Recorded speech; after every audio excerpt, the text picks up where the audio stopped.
அகர முதல எழுத்தெல்லாம் ஆதிபகவன் முதற்றே உலகு. நெஞ்சமெங்கும் நிறைந்திருக்கும் அன்பு நெஞ்சங்களுக்கு எனது அன்பார்ந்த வணக்கம். நான் உங்கள் 5ஆம் தலைமுறை ஜோதிடர் ராம்குமார் ராஜேந்திரன். இன்னைக்கு நம்ம பார்க்க போகிற தலைப்பு மேஷராசி அன்பர்களுக்கு நடக்கவிருக்கும் செவ்வாய் மற்றும் குரு ஆகிய 2 கிரகங்களுடைய சேர்க்கை.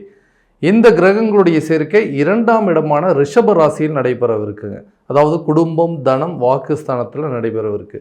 ஸோ இந்த நிகழ்வு 17/7/2024 முதல் 25/8/2024 சுமார் 45 நாட்களுக்கு நடைபெறவிருக்குங்க.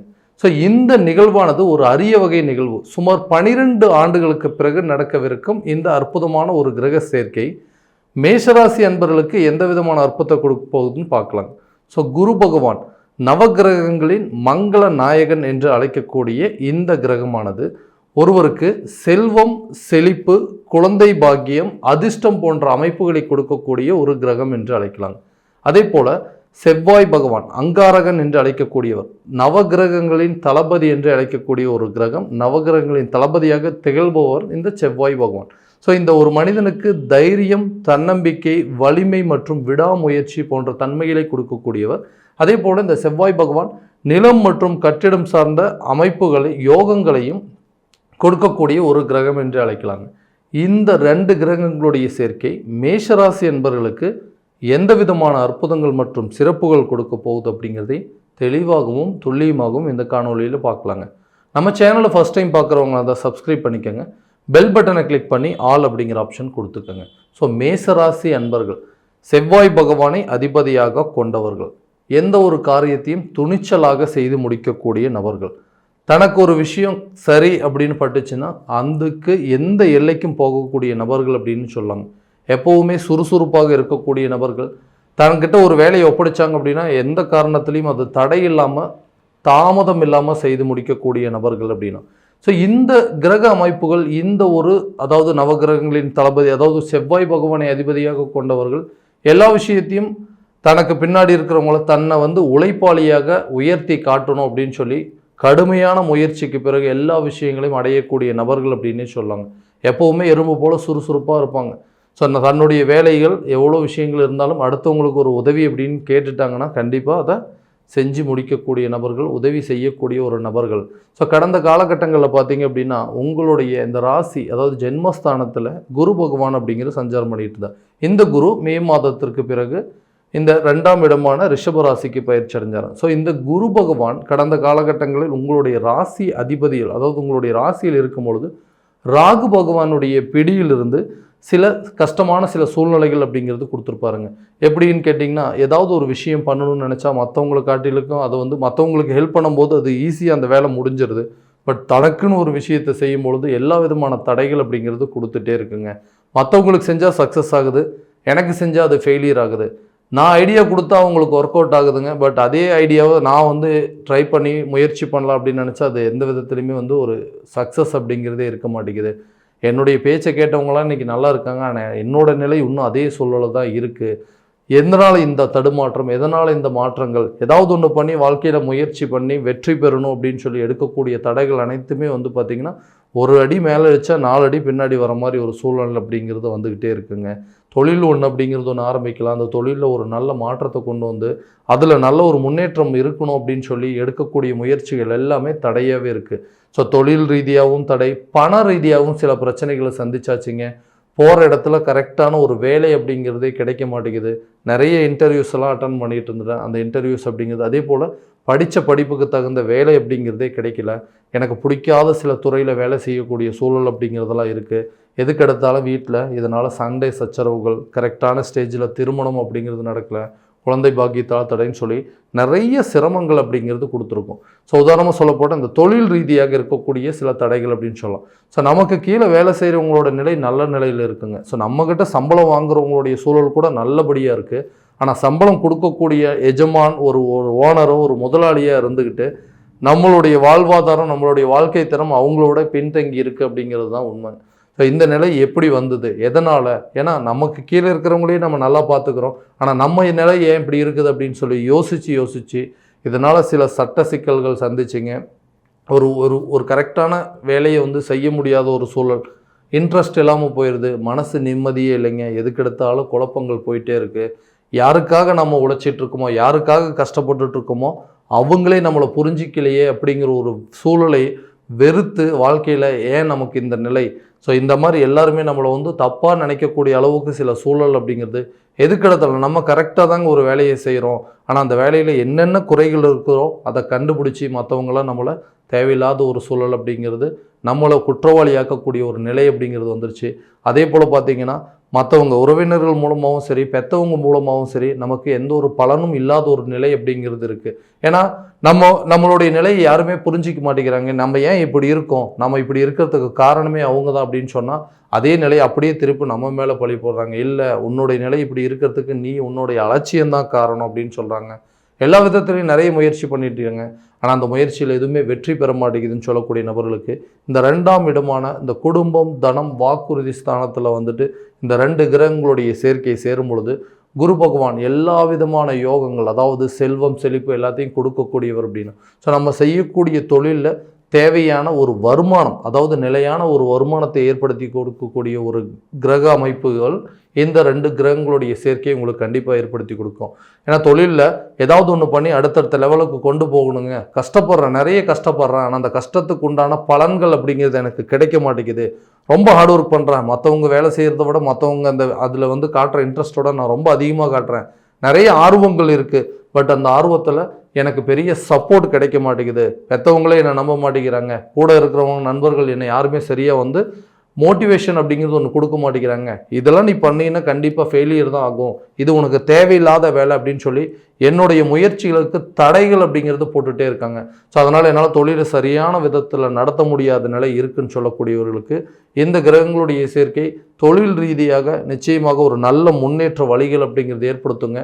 புது புது ஐடியாஸை வச்சு அது மூலமாக சில முன்னேற்றங்கள் அப்படிங்கிறது கொண்டு போகிறதுக்கும் உங்களுடைய பிஸ்னஸில் நீங்கள் வந்து சாதனை புரிவதற்கான சில சூழல் அப்படிங்கிறது உருவாக்கும். நிறைய ஐடியாஸ் கிடைக்குங்க. அதே போல் அந்த தேவையான பணம் சம்மந்தப்பட்ட சில பிரச்சனைகள் அப்படிங்கிறதெல்லாம் கண்டிப்பாக தீரும். ஸோ அந்த தொழிலை பண்ணணும், அதுக்கு தேவையான முதலீடுகள் வேணும், ஸோ அப்பா அம்மா கிட்ட கேட்டிருக்கிறேன், நண்பர்கள்கிட்ட கேட்டிருக்கிறேன், பேங்க்கில் லோன் கேட்டிருக்கிறேன் அப்படின்னு சொல்லக்கூடியவங்களுக்கு இந்த காலகட்டங்களில் பணம் ரீதியாக இருக்கக்கூடிய சில பிரச்சனைகள் அப்படிங்கிறது கண்டிப்பாக தீரும்.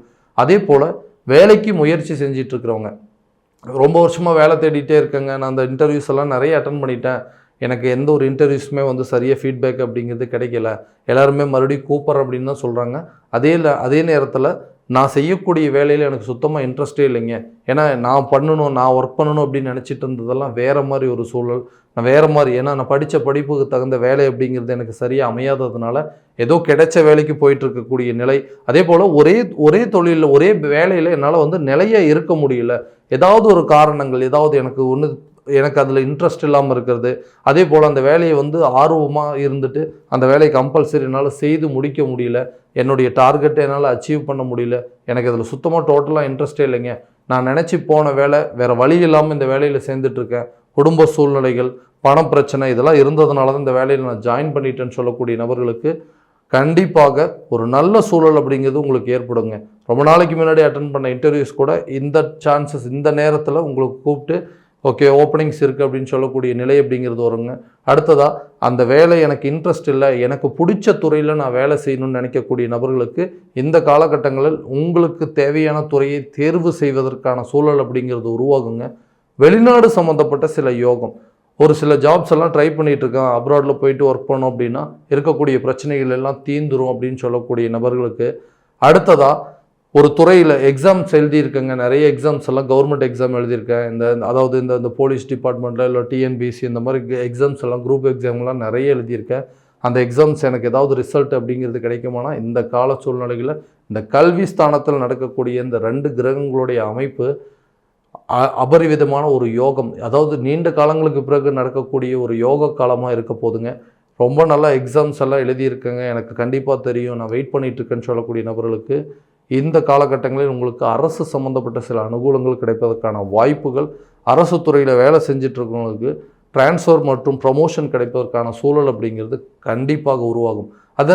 அதே சமயத்தில் பணம் ரீதியாக இருக்கக்கூடிய பிரச்சனைகள், ரொம்ப வருஷமாக ஒர்க் பண்ணிகிட்டு இருக்கேங்க, சேலரி இன்க்ரிமெண்ட் அப்படிங்கிறதுலாம் எதுவுமே இல்லை, எனக்கு பின்னாடி சேர்ந்தவங்களுக்கெல்லாம் ரொம்ப அவங்க வந்து அந்த அளவுக்கெல்லாம் இன்ட்ரெஸ்ட்டாக எடுத்து ஒர்க் பண்ணவே இல்லை, பட் என்னோட நிலை அப்படிங்கிறது நான் ரொம்ப ஹார்ட் ஒர்க் பண்ணிகிட்ருக்கேன், அதனால் எனக்கு வந்து நல்ல ஒரு நிலை அப்படிங்கிறது வரமாட்டேங்குது, சம்பளம் அப்படிங்கிறது உயர்வு இல்லாமல் இருக்குதுன்னு சொல்லக்கூடிய நபர்களுக்கு இந்த காலகட்டங்களில் சம்பளம் உயர்வுகள் அப்படிங்கிறது இருக்குங்க.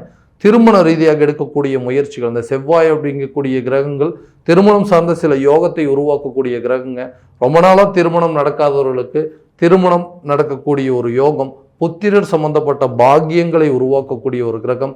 நீண்ட நாட்களாக இந்த வீடு கட்ட முடியல, ரொம்ப சிரமமாக இருக்குங்க, எல்லா விதத்திலும் ஏதாவது ஒரு தடைகள் வந்துக்கிட்டே இருக்குங்க, வீடு கட்டலான்னு சொல்லிட்டு ஆரம்பிக்கிறோம், பணமெல்லாம் ரெடி பண்ணியாச்சு, ஆனால் அந்த வீட்டை கட்டி முடிக்க முடியாத ஒரு நிலை, ஆரம்பிக்கிறதுக்கே சில பிரச்சனைகள் அப்படிங்கிறது தொடர்ந்துட்டு இருக்கு.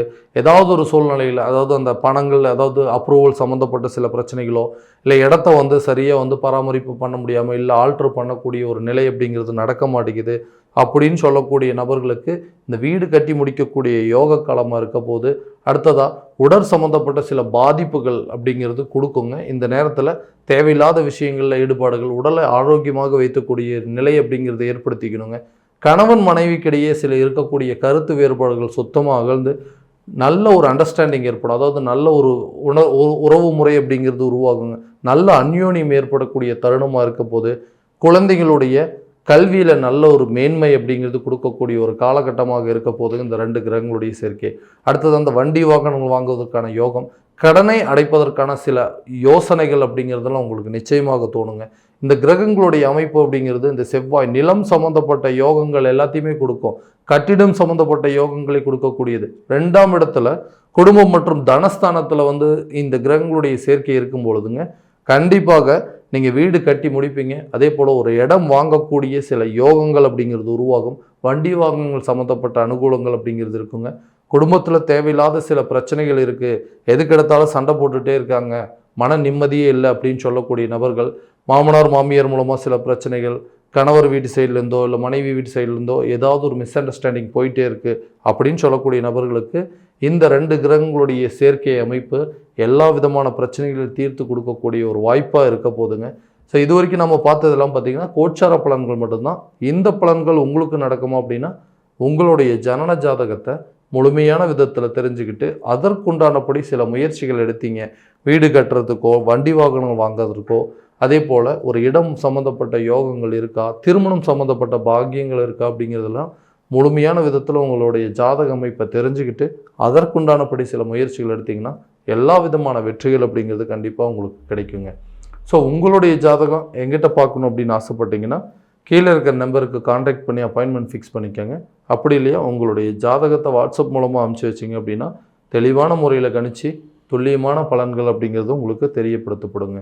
மீண்டும் அடுத்த காணொளியில் உங்களை சந்திக்கும் வரை உங்களிடமிருந்து விடைபெறுவது உங்கள் ராம்குமார் ராஜேந்திரன். நன்றி.